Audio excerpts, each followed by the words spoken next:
Now, one of the things about a bungee cord is it'll allow you to pull so far, and then it wants to come back. It'll allow you to pull so far, and then it wants to come back. Now, if I was in church, since I'm not in church, I won't tell you that in church, I would say that this is a generational curse. In church, I would tell you all about the generational curses, the curse that your father, your grandfather, your great-great-father, the people in your lineage that you don't even know, the curses that you are carrying, how they kept trying to go so far, never really got anywhere. They would get to a certain point and then they just kept coming back. They would get to a certain point and then they would keep coming back because they ran into this invisible wall. And this invisible wall stayed in place for you. If we were in church, I would tell you all about how to break that curse. But since we're not in church, I won't do that. All right? I won't tell you that there are some things that you need to do spiritually to get reconnected and change your DNA. Because if you take on another DNA, if you get that blood transfusion, yes. Once you get the blood transfusion, there is no limits. All of those curses have been removed. All right. But we're not in church, so I'm not going to tell you that. All right? I'm not going to tell you that. The very first thing is this. You must believe you can. My very first book was called Believe You Can. It was called Believe You Can because this is what God told me. You have to believe you can. It started off as a sermon. Then it made its way into a seminar. And then we turned the seminar into a book. One of the things that I began to understand is that we as a people, just as a people, we don't believe that we can. We believe everybody else can. But we don't believe we can. The only way we truly break a bungee cord is to believe that we can go further than the person before us. That we can go further than the person we've seen do it before. A lot of the times what the problem we have, our bungee cord is our view. We think we can only do that which we have seen. We don't understand that is the way we have been created, but we have to understand how to go beyond that. All right? Our bodies are fed by our senses. And so if we can't see it, it can't be done. If we haven't heard of it yet, it can't be done. That is a bungee cord for us because God will give us ideas. And see, here we go. God will give us ideas in our sleep. He will give us dreams. He will give us visions that we have not heard of, that we have not seen. No eye has seen, no ear has heard the things that God wants to do with you. All right. So we must understand he's going to always give us something that we haven't seen yet, that we haven't heard yet. That is a good thing. A lot of times we fear that thing. All right. Here's what I want to tell you. A bungee cord is nothing but fear. But here is the problem. A lot of people teach fear as an emotion. It is not an emotion. All right? It is not an emotion. Again, I told you my doctorate is in counseling with an emphasis in emotional intelligence. Fear is not an emotion. Since we are talking about God, we've introduced him. I get a chance to go ahead and talk a little bit more on it. The Bible says that we have not been given a spirit of fear. So fear is not an emotion. It is a spirit. But we have been given power. Number one. Yes. Love and sound mind. Yes. We've been given power, love, and sound mind. Fear is the bungee cord. We've been given power to break the bungee cord. We can go further than anyone else has ever been. We can do things we have not heard of because the reason we've heard of it is because it's already been done. All right. My gosh. This already been done. In the spirit, it is already done. That's why you're hearing of it. God is speaking it to you because it's done in the spirit realm. It is our job to fulfill it on earth. All right. So that means that the bungee cord is already broken. Can I tell you, the bungee cord has been broke? The bungee cord was broke before the earth was created. All right. Is that all right? Yeah. Can I tell you that strongholds are only in your mind? Yes. Can I tell you that every fight is only in your mind? Every war is only in your mind. Every negative thing that you feel like you cannot overcome is only in your mind. You have already overcome it. My favorite author says that we are more than conquerors. Yes. That's what he said. And my favorite book says that we are victorious. So if that be the case, anything that comes in contrary to that has to be a lie. That's right. The bungee cord really does not exist. So every time you go so far and it feels like you can't go any further, the issue is not that you're connected to something. My God. The issue is that you have stopped. Oh, come on now, camera people. You're going to have to follow me. I'm going to move on. So the issue is that you have stopped. Nothing is stopping you. You have stopped yourself. You have allowed your mind to say, hey, this is the end point for us. We can't go any further than this because we've never been any further. Can I tell you this? This is the way we train dogs. I raise Rottweilers. We train dogs this way. We train dogs this way. They're going to put me in the corner. We train dogs this way. You put them up to hook them onto the chain, give him so much room, right? That dog will he'll pull it, and then he'll choke himself because he ran to the end of the chain. He'll pull it, he'll choke himself because he ran to the end of the chain. Take the chain off. Remember, now he has been choked by this chain at a certain point every time he tries to go. Now the chain is no longer on him. When he gets to that point, he still stops. Why? He has been conditioned that this is where I stop. We have allowed ourselves to be conditioned that this is where we stop. It has nothing to do with anybody else giving you access. You don't need anybody to give you access. If there is a wall with no door, you create a door. My God. My gosh. My favorite author, he said, now when you close a door, that doesn't keep me out. I will walk through it. You can't keep him out of a room. My goodness. Nobody can keep you out of a room. If you want to be in the room, go get in the room. Create a path into the room. My goodness. We have to stop allowing the obstacles that other people have put in front of us stop us from forward movement. If I had a whole lot of time, I would tell you about my little favorite train. I won't tell you about that little train. Many folks have forgotten all about that little train. We learned about them in the 3rd grade. That little train that could. That little engine that could. That little engine wanted to. He was a train, an engine that was created just to pull other engines to the load. He was too little to pull the load according to everybody else. The only thing he was good for was serving other people. Oh, come on, somebody. The only thing he was good for was serving the other engines to help them get up to the load that he wanted to pull. Every time he saw it, he said, you know what, I think I could do that. But they said, no, you're too small. No, this is not for you. Then one day, one engine was sick and the engine could not pull the load. They said, now who is going to pull this load because everybody else was busy? The nice looking train came up. He said, no, I'm too good for this load because the load was full of toys. He said, I'm too good for this load. Big, strong engine came up. He said, no, I got another load I got to pull. An old engine came up. He said, no, I'm too tired. I'm too old. I'm too feeble. I cannot pull that load up the hill. And so the little engine said, who's going to pull this load? Then there was this little birdie. Y'all remember that little birdie? My God, if we was in church, I tell you that little birdie was the Holy Spirit. That little birdie said, you can. There's always a little voice that says you can. Yes. Oh my gosh. Every time you have a dream or vision of somewhere that you want to go and everybody else keeps saying it hasn't been done, you can't do that. There is a voice inside of you that says you can do this. You can do this. You can do this. So he began to think on that and said, you know what? I think I can.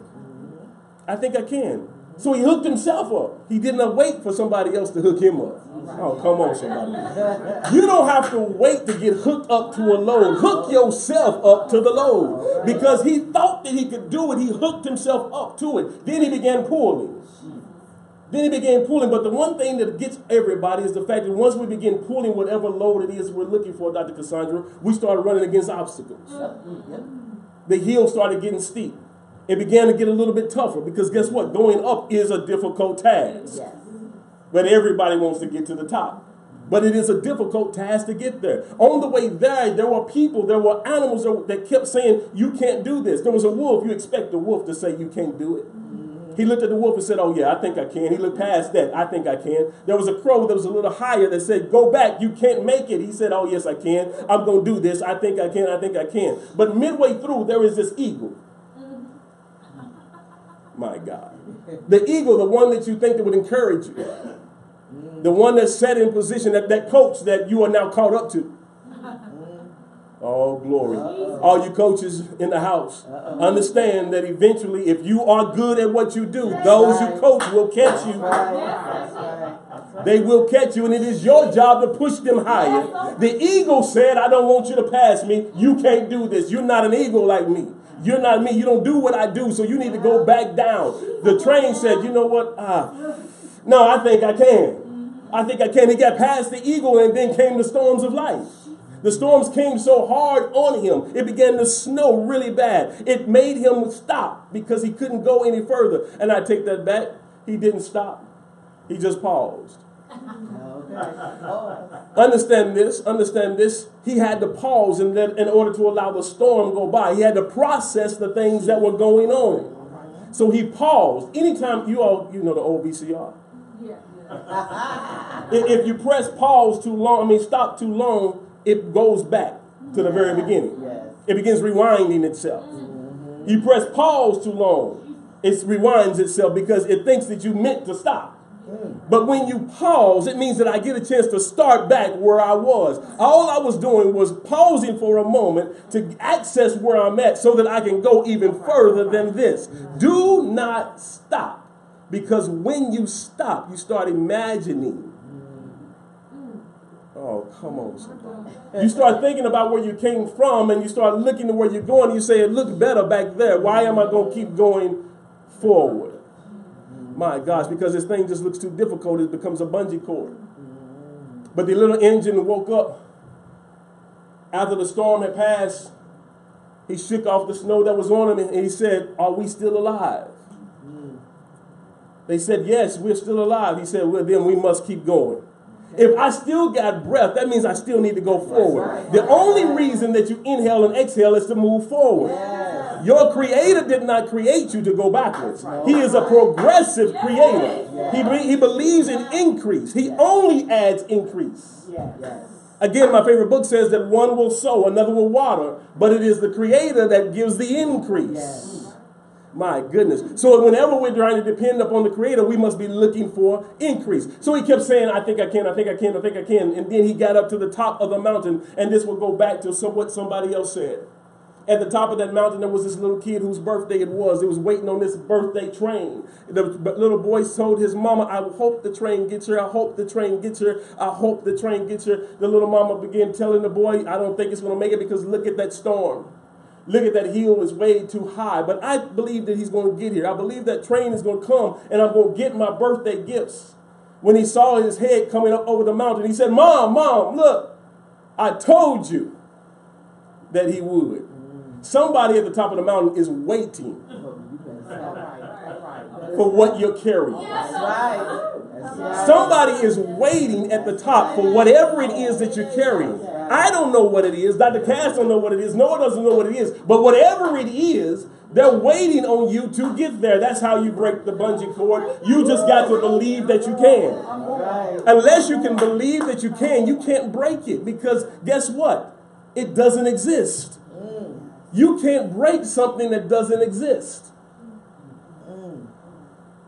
My God. If you're trying to break the hold, you can't break the hold. It doesn't exist. You must come to the terms that it does not exist.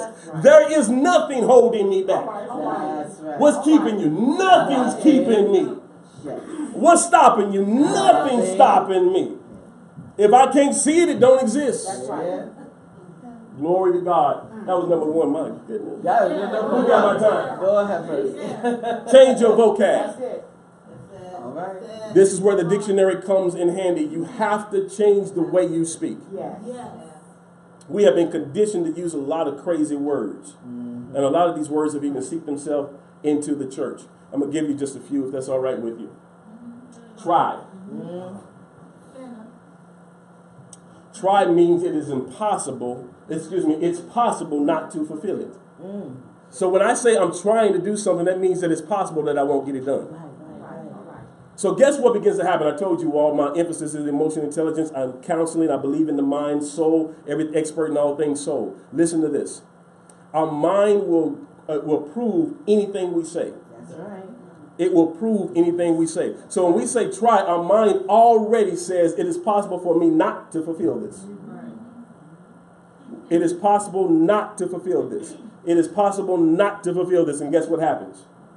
It doesn't get fulfilled. Instead, you need to say, I'm working on it. That's right.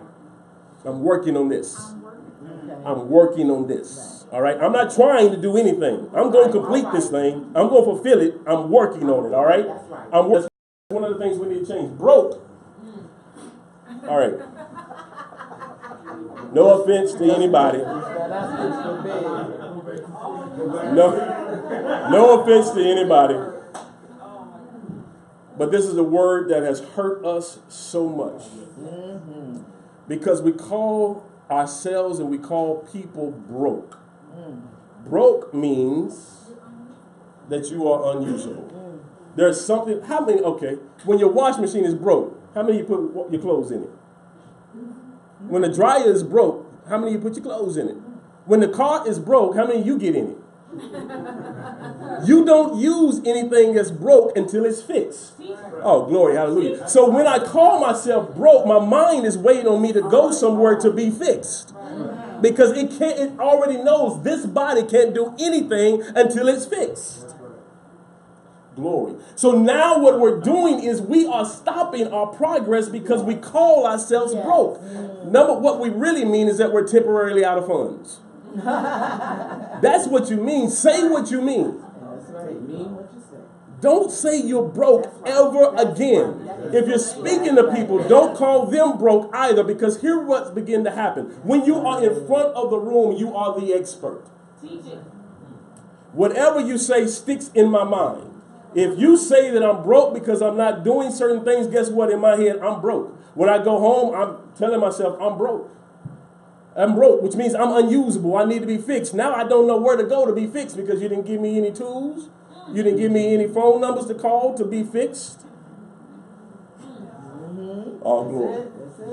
Can't. I can't do this. I can't do that. I can't do that. The word can't is a word we really got to delete, okay? Because it means that there is no potential. When you say you can't, there is no potential. Not a little. There's none at all. And I can do all things through Christ who strengthens me. There is no such thing as can't. This is a word that really does not exist. Why can't you? Why can't you? Because if you can answer the question of why you can't, basically all that told you is what you need. Oh, glory. What do instead of saying I can't, you need to start saying, what do I need to get this done? That's how you change that statement. I can, but there's something else I need to go along with what I have to get it done. And sometimes it's somebody else. Yes. Yes. Come on. Yes. Sometimes I need somebody else to help me to get where I'm going. Yes. Who got my time? Number 3. Number 3. We have to focus our minds. Focus your mind. Focus your mind on the things that are possible. Focus your mind on the things that you need to do. Watch this. This is what we have to focus on. You got to focus on the vision, the purpose, the why. Focus on the vision. Guess what? You had the vision for a reason. The reason you had the vision is because it's possible. We got to focus on that. When things get tough, go back to the vision. This is why it is so important. It's so important that you write the vision and make it plain so that he who reads it can run with it. Listen now, I want you to understand this because so many people quote that scripture. and they're talking about somebody else. But before somebody else can run with it, I got to be able to run with it. I got to prove that it's worthy of me running before somebody else is going to grab on and start running too. I can't pass the baton to somebody and I ain't even started the race yet. Every relay requires a first leg. You are the first leg. I might not be able to end it. Oh, glory. Can I tell you this? Can I tell you this? I'm just going to say this because I got a lot of folks who like to go to church in here. Whenever you have a vision, your vision is not for you. That's right. That's right. God is a God of generations. Yes. God says that if you will leave an inheritance for your children's children. God is not even concerned about your child. All right. He is concerned about your children's children, your grandchildren. Yes. If your vision stops with you, it is not a vision of God. That's right. That's right. That's called selfish. Yes. If your vision only helps your house, it's not of God. That's right. That's right. If your vision cannot be passed on to your children's children, there is an issue. All right. All right. All right. Shucks. Focus on what you have available. Stop talking about what you don't have. Yes. I don't have the credit score. I don't have the money. I don't have this skill. I don't have that. Oh, don't focus on that. Focus on what you do have. And watch this. Focus on the relational currency that you have. Because guess what? I promise you, if you have a vision for it, you got everything you need to get it done. It may not be in you. All right, Moses. Call the 70. Moses called the 70 to the tent meeting, and I'm going to give them of your spirit, your desire to get it done. Oh, come on. I'm going to give them of your spirit, that desire to get it done, and all 71 of you all are going to get it done. Oh, come on. There is people that have already been placed around you, or people that you are about to meet, that are already put in position to help you get the vision done. That's right. Oh, glory. We have to be moving, though, in order to meet these people. If you're not moving, you will never meet the people that will get you where you need to be. Your vision is not for you to, oh my God. You cannot get this thing done by yourself. This solopreneur aspect is, I can't stand it. It's a lot. Let me explain something to you. I was talking to my apostle last night over dinner, Dr. Cass. Y'all had dinner? And we had dinner. I ate real good too. I ate real good too. And I told him, you know, this is one of the things. This is one of the things that God gave me, is that when we start talking about solopreneur, we say that we can produce by ourselves. God has not created anything or anyone to be able to produce by themselves. That's why Adam had Eve. That's right. Because he could not produce by himself.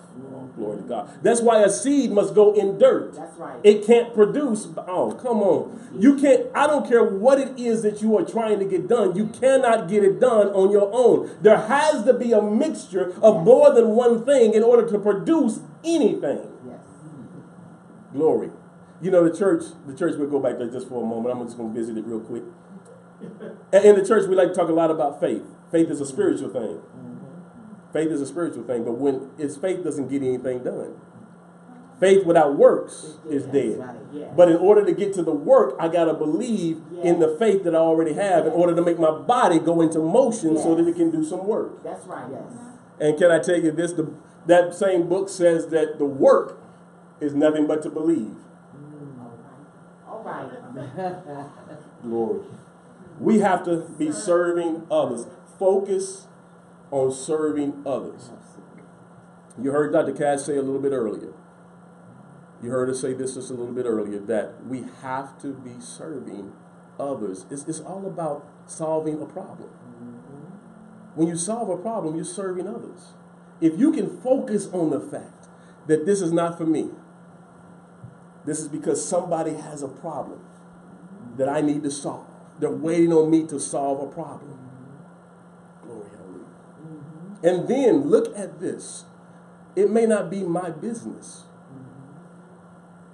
but I need to serve Dr. Cass in her business. Because as she goes up, guess what begins to happen? As I'm serving her, she's rising. If I'm still serving her and she's rising, what am I doing? I'm rising. I'm going with her. It would be what's a good word I can use? It would be a ignorant, let me just put it that way. Okay. It would be an ignorant Dr. Cass if I'm serving her and she's rising, not to take the person that's serving her with us. That's right. Oh, glory, hallelujah. And as she rises and I'm serving her, guess what is being done for me? I'm being exposed. That's right. So as I serve, I'm being exposed. But here is the other thing. As I serve her and she's rising, I'm learning. That's right. Oh, I will not follow anybody who is not following somebody. Yeah.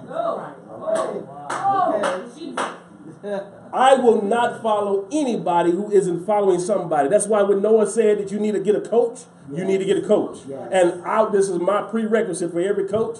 Who's your coach? That's right. Yes. That's right. You can't coach me if you ain't being coached. That's right. That's right. Oh, come on. Every football team has coaches. Every last one of them report to the head coach. That head coach got to coach himself. And I guarantee you, when that head coach got an issue, he's getting ready to play a team that he has never seen before. They're running formations that he has never seen before. He's calling another coach. That's right. All right. Oh, come on. You played them before. I need some help. Yes. I need some help. Don't be afraid to call on people. That's right. It's only when you don't know that you can grow. That's right. Y'all didn't catch that. You can only grow when you don't know. Because if you think you know it all, you're done. So we got to focus on the vision, the purpose, the why. We got to know what we have available, and we got to focus on serving others. That piece is probably the biggest piece, though. Yes, it is. If you focus on serving others, everything else will happen for you. Yes. Everything else will happen for you because people are watching. And those you serve will begin exposing you themselves. They will start pushing you up into places. When people are looking for certain people to do certain things, guess who they're going to say first? My God. So here's what we do. Guys, I hope I didn't go over my time. All right. Here's what we do. My ministry, Marcus Howard Ministries, and Believe and Go Digital Academy, we believe in unapologetically transforming a culture by shifting the mindset of the willing. Unapologetically transforming a culture by shifting the mindset of the willing. I can't shift the mindset of everybody. You have to be willing to sit. It's like Noah said, and no offense, but if you can't listen, I can't help you because that means you're not willing. The very first thing we have to do, we have to get rid of pride. We got to get rid of pride and understand that someone knows more than I do. That's why I'm in front of you. If I come to you for help, I'm coming to you because you know more than I do. I got to submit myself. Yeah. Come on. I got to submit myself to the training that you are about to give me, and that's what we do. We train. We give incubations. We have people come in from New Jersey into Tulsa, Oklahoma, just to sit for our incubation. We do a week. We do 3 days. We come to you. We do whatever it takes. Let me tell you, I'm very gifted at writing, not just resources. We have a Believe and Go marketing material over there. The Believe and Go Digital Academy has a marketing class. It also has a business class, marketplace ministry. And in that book, it actually takes you from the thought to the harvest, from seed to harvest. So it teaches you how to write the business plan, what goes in the business plan, where you need to go to do that research, that social media stuff we were talking about. It's all in there. How to make your business plan and how to make your business thrive. That's what we do. That's what we do. We spend time making sure that you do that. Although my emphasis is always in intelligence, I have a survey, an emotional intelligence survey. You go to www.bgdacademy.com. It tells you whether or not you're ready. A lot of people aren't ready to be an entrepreneur. Yeah. You still got some work as a servant you need to do. Your mindset has not shifted yet. You're not ready yet. And it's good to know that before you go spending all that money. That's right. Getting the headache. Because here's the thing. Just because you have the vision, Dr. Cass, does not mean the vision is for now. Right.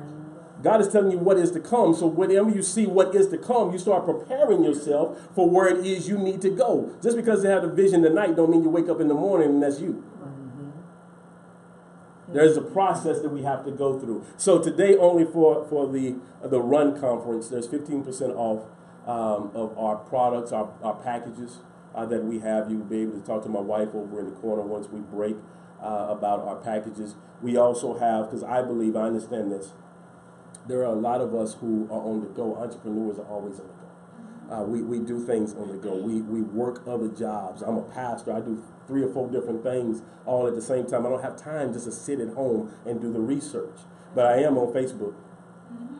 I am on Facebook. So we have an exclusive mastermind group called Problem Solvers that you can sign up through our website, www.bgdacademy.com. You sign up for Problem Solvers, and you will get 25% off of our bundles, which will include our incubation packages. Instead of the 15, you'll get 25%. Because I just believe that people need information readily. It's a group that we just created not too long ago before we came here, that I just said, you know what, we got to do this. I'm going to release it here because I believe that people who want to be entrepreneurs need information. We need resources. We need someplace we can go when we need it. And this is your place. This is your place. And you know, as my favorite book would also say, we must know that we were created to have dominion. Yes. All right? To replenish. Yes. That's what we're created for. If you cannot find where you are dominating, you need to go back and seek the Creator. You need to go back and seek the Creator, because everybody has been designated a spot. Yes. Where is your destiny spot so that you can start ruling and taking domain? Dr. Cass, that is my time. Thank you so much. I'm telling you, if you guys, I'm telling you, y'all, you need to sign up. Can you imagine? Can you imagine? Can you?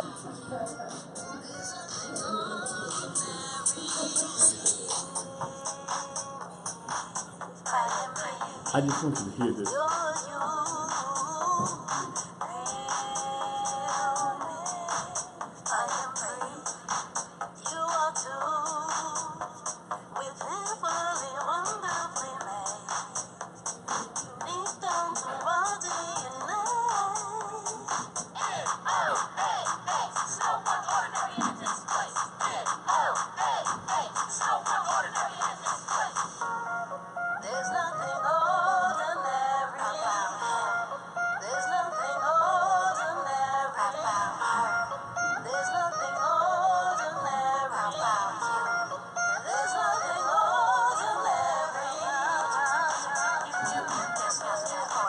Nothing ordinary about any of it. It's the extraordinary that's in all of it.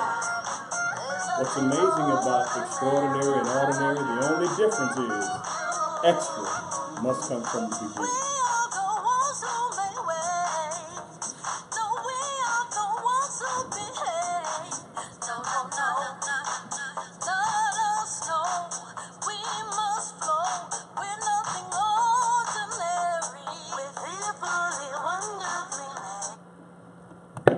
Now, let's give all of the speakers a round of applause.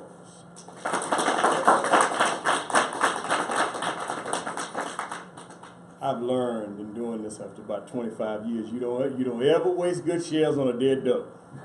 So I don't know if she put me at the end to hurry up and get us done, or just hurry up and me be done.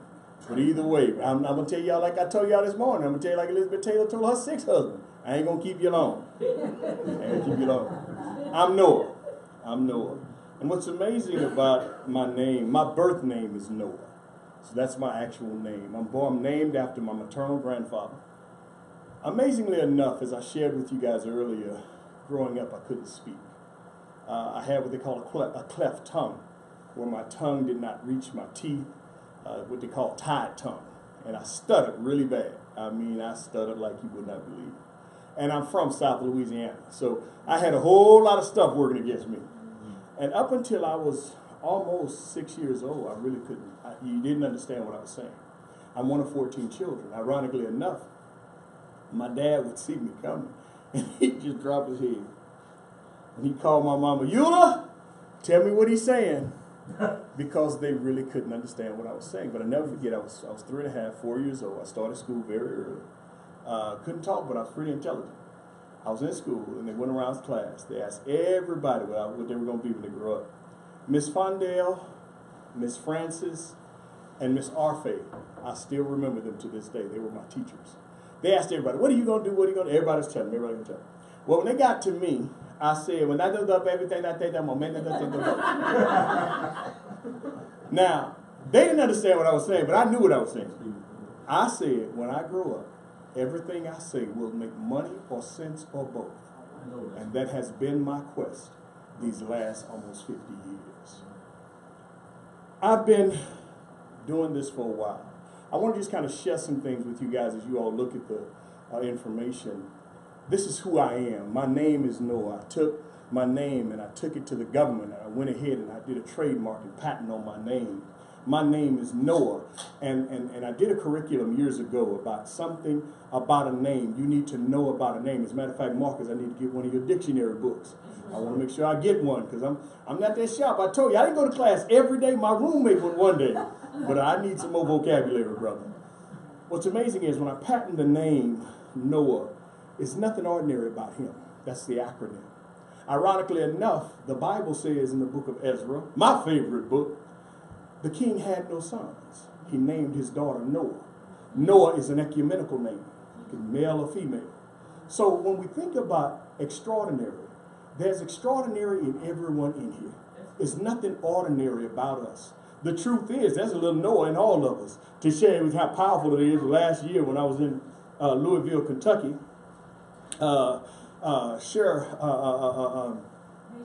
Nishan and Carlos, we're going to their establishment, and the young lady that did all of the arrangement, she was sitting there, she's waiting on us. I met Naomi. Matter of fact, met Naomi in the elevator. I'm coming off the elevator. So as we coming off the elevator, she was waiting. Sharonda was literally waiting on Cassandra. So I didn't know Cassandra was in the car ahead of us, so I'm just standing out there. She jumps out the car. She says, oh, I'm Noah. I said, good, I'm Noah too. And she said, I'm sorry. I'm Sharonda. But the truth is, we all have some Noah in us. There's extraordinary in every one of us. Go ahead and tell yourself, say, self, I am extraordinary. And what that means is it's nothing ordinary about her. It's nothing ordinary about him. It's nothing ordinary about her. But what's amazing is it's nothing ordinary about him who made us, because there's a masculine and a feminine to him. Yes. If I had time, if I was in a pulpit, I would go ahead and tell you. I don't have time, but this is what I would tell you. I would tell you that it's so powerful that when he made existence, he understood that nothing could be made in and of itself by itself. How do I know? Because he said in the beginning, in my favorite book, he said, let there be. And it was not just him speaking in the original language. If I read my head against the right book, it meant Elohim. And it was the Father, the Son, and the Holy Spirit that said, let us be light. So let me tell you how powerful that is. As a philanthropist, we've done some things. One of the countries we supported was the country of Belize. I have a company that we supported the educational material for the whole country. One of the things we did in the past, we were responsible for feeding 7 million children. We fed 7 million children in less than 6 months. It's not enough just to be able to give back. It's not enough just to be able to do. I know we love to quote that favorite verse, it's better to give than to receive. So I know pastors in the audience, if I was in the church, I'd say something like this. In the original language from the Septuagint, it would read something like this. It is better to be in a position to give than to be in a position to have to receive. So sometimes what he's done when he made us, that's why he said, if I had time, there's an author of a book by the name of Mark. He would tell us that what he understood was the poor would be with us always. So at some point, we have to be able to position ourselves to be the head and not the tail, to be a lender and not a borrower. So what he's helping us with is, at times such as these, when we come together, I'm not going to preach, but I can. Now that we've come together, This is the opportunity for us to be able to show what increase looks like. One of the things I've done for the last 10 years, and I credit Cassandra for a whole lot of things. We're not only good friends, we're really good friends. I mean, practically, we're like brother and sister. We argue and fuss and fight just like family. But what I love about her, for years, I've been doing a lot of this. And she kept saying, Noah, why aren't you? I don't want nobody to know what I do. And in a minute, you're going to understand why. There's a method to my madness. But she said, but Noah, you really need to do better. I'm like, all right, Cassandra, I'm going to follow your lead. And it was not up until about a year and a half ago that I learned how do Facebook, is that what it was? And then Find Me, is it Find Me, Go Me, Live Me, what's that thing? Facebook Live, that's what it is. And I still really don't know. But what I've discovered is there's some things you have to become comfortable with and kind of keep up with the time. So as time went on, this kind of just migrated into where we were. We've got documented letters from dignitaries. This is one from the Prime Minister and his wife, presidents of countries. I'm in the process of leaving the country shortly to go and speak with the president of a country and his whole cabinet to help them reorganize and restructure some of the financial things that are going on. That's why I make the statement, stop asking people for directions who's never been where you're going. Start talking to folk who's kind of been there. If they hadn't been there, at least they're on their way. And if they're on their way, find out how they're getting there so you yourself can get there with them. If you don't get there with them, at least follow them. Yes. I'm just saying. As an entrepreneur, I believe all of us have entrepreneurial gifts. I believe that. As a matter of fact, in one of the books, it would tell us that a man's gift would make room for him. You have to know the difference between your talent and your gift. And it's okay to be talented, but know your gift. And when you know your gift, let your gift keep you in your lane. Right. There's less traffic in the lane where your gift is. I'm just saying. Okay, why is it important? I own several companies. My name is Noah.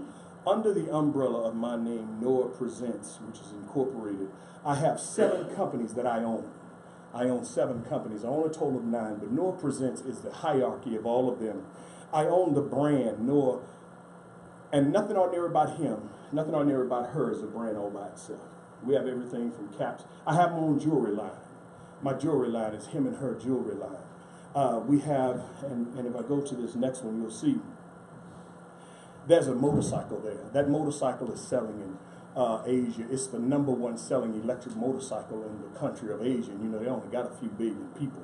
It's the #1 seller in the country. That guy up in the top left-hand corner with the glasses on, I'm looking kind of funny, that's George Ross. George Ross used to be Donald Trump, President Donald Trump's attorney. He's now the attorney for the guy I'm working on being my coach, who's the #1 wealth coach in the world. And that's attorney George Ross. Sometimes you have to be able to talk to folk who are going to help you get to where you're trying to go and quit listening to folk who want you to stay where you've always been. Okay, man. I'm just saying. So also know that there has to be someone that can vouch for you, that can say something more about you than you can say about yourself. In this particular article, this was about 6 or 7 years ago, they documented me as the #1 expert, financial expert in the industry experts edition. And this edition goes out to Fortune 100, Fortune 50, and Fortune 500 companies across the world. So it was some information they asked me about. I began to share with them, and I guess they thought it was enough to, write about it. This is one of my favorites. NNA Entertainment. I started years ago putting my hands in the movie industry. I'm an executive producer. Let me help you. That's just a educated terms of bringing money to the table. That's all it is. When they first told me, I said, man, I don't know nothing about no movies. They said, can you write a check? I can write a check. They said, well, that's what happened. So that's kind of what it is. But I said all that for this main reason. One of the individuals that I mentioned to Dr. Rowe, I want to literally introduce you to, and to you too, Dr. Howard. One of the guys who's a personal friend of mine started the Black Movie Network in Washington, D.C. I'm his mentor. I'm actually his spiritual advisor. I met him through a mutual friend who I was his advisor, and his wife sits on the board of psychiatry. She's a psychologist over the whole country, and that's how I met him. So what happens is at some point we have to be able to know how to introduce people who need to be introduced to people to now make a difference for our people. And when I say our people, I'm not just talking about black people, because if I had to tell you, if I had to go back to my favorite book, we're all the same color. What wound up happening was the pigmentation started to change. I ain't got time, but if I had time, I would tell you that the pigmentation changed from a sense of, I'm just saying. But if I had to remind you, let me go on, y'all, because I ain't gonna stay long. This is another one of the companies that I do own, Norton Associates. I do consulting. I do code. I do what they call coaching, but I'm a life strategist.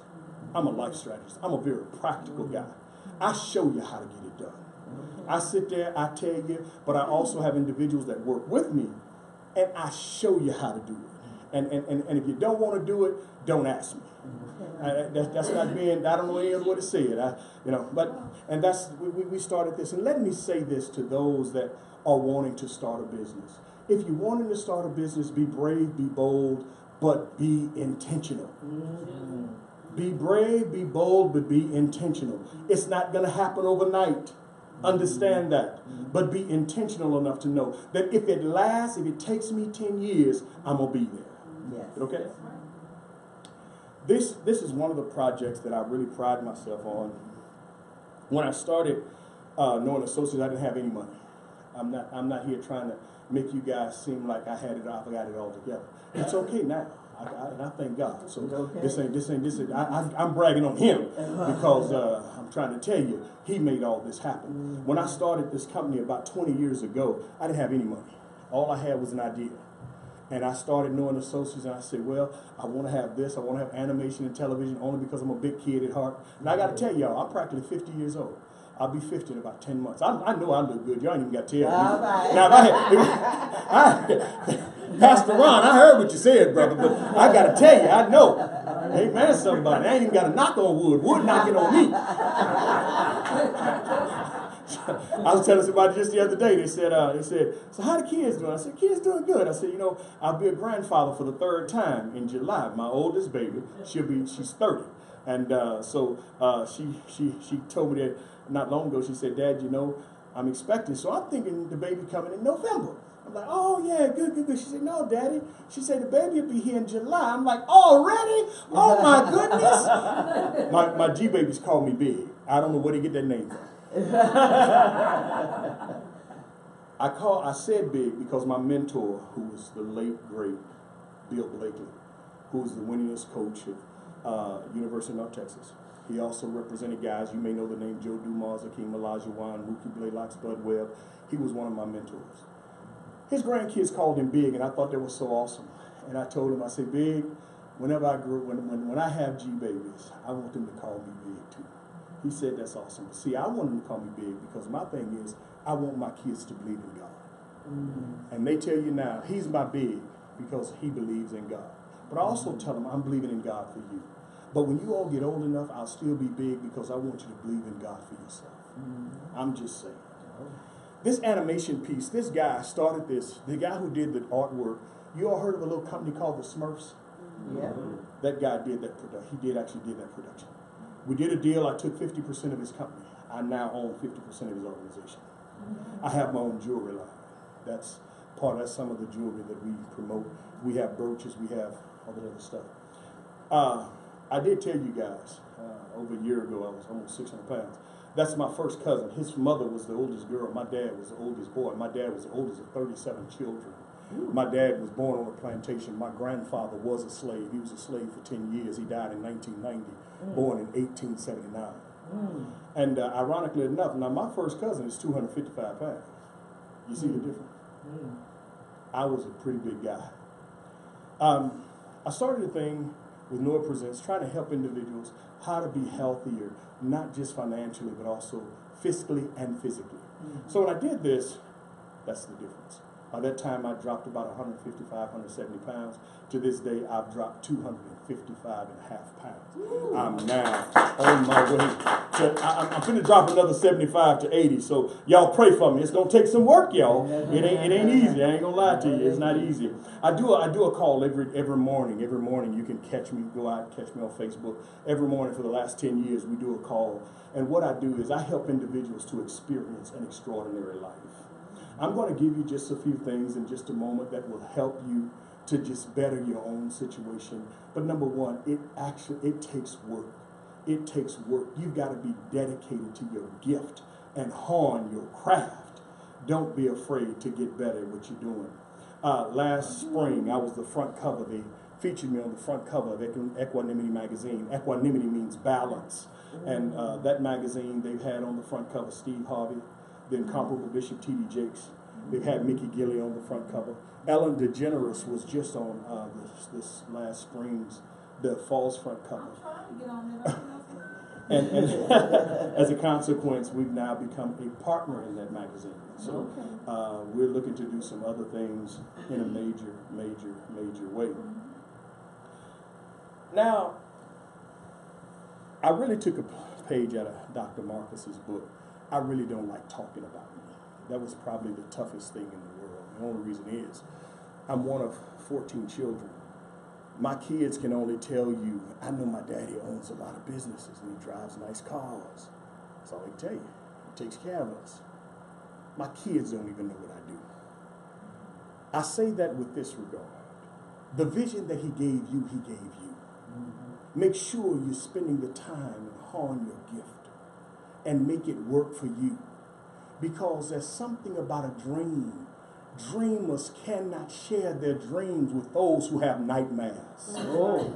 If I had time, if I was in a church setting, I'd tell you, y'all do know that Jesus was the cousin to John. As a matter of fact, when Mary was dreamers cannot share their dreams with nightmares. Yeah, that's the thing. Okay. Those who are dreamers, you can't share your dreams with people who have nightmares. You have to share your dream with those who are dreamers. You do know that when Mary was about in her third trimester, just so y'all know, I know a little bit. I didn't go to school every day, but I know a little bit. She was about, Mary was almost 3 months pregnant, and she had to go and now hide, but in her hiding, she had to go and get in a place that she was familiar with in an area of those that were already familiar. So she was going to Elizabeth's house. Somebody ought to find somebody who has an Elizabeth in the house. So Elizabeth was just about, if my memory serves me correct, in my favorite book. She was about 9 months pregnant because she was almost ready to give birth. And let me tell you, somebody in here right now, you got something in you that he wants to push through you.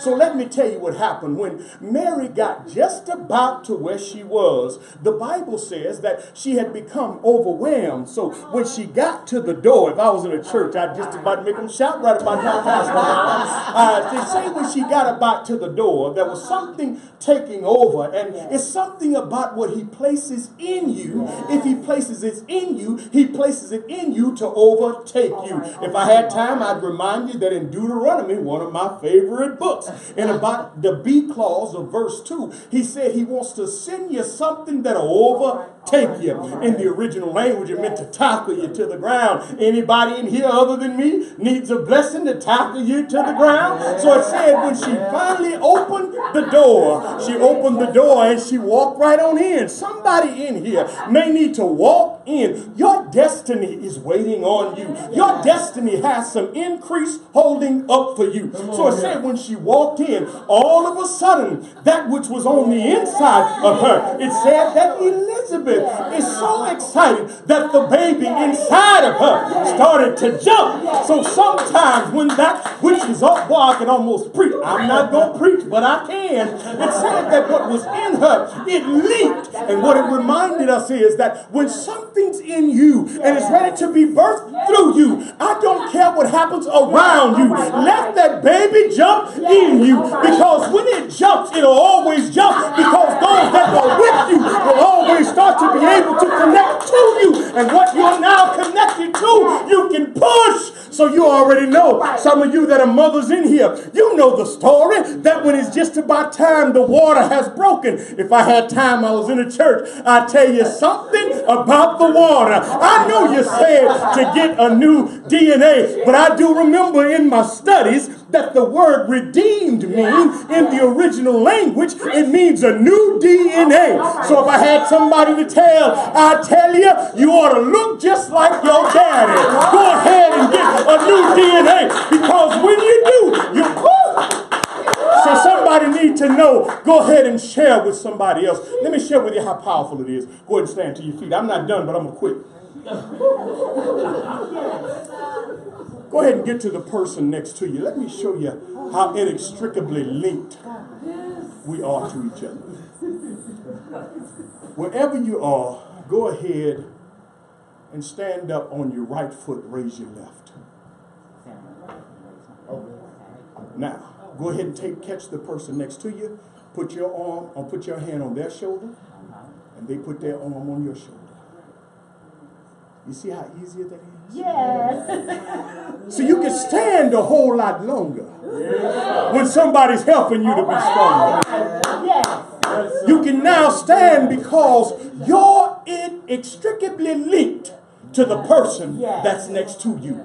That's in business, that's in life. What you discover is the strength that is in you might start to give away on your own. But those that you now connect to will help you to be strong. I'm not done, but I'm quitting here, because if you didn't know anything else, now you know that increase is who you are. This is the exercise I'm going to give you. I'm going to let y'all go. Go ahead and just stand to your feet. Just go ahead and stand up.